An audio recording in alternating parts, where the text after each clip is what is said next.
So here in Clovis, California, we just finished installing this price fixture faucet.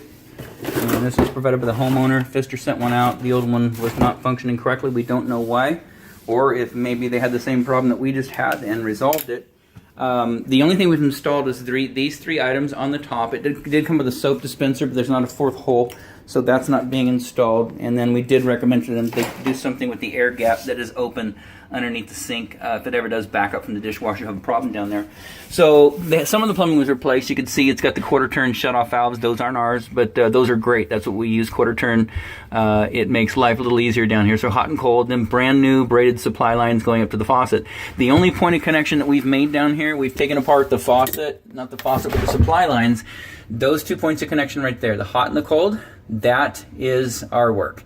Down here we didn't touch the angle stop, we didn't touch the braided line where it ties in, none of the dishwasher parts, drain parts, tees, nothing. So like I say, you got that air gap sitting right there. If that dumps, it's in your cabinet. So and I kind of explained a short description of how to real quickly tie those two lines together. It's not code, but you know, that's really all you can do right now besides drill a hole in the granite countertop. So everything's tightened down, everything's good. Keep that braided line right there, the one that loops down and comes back up, keep it in a position where it does not kink, otherwise it will restrict the flow up there.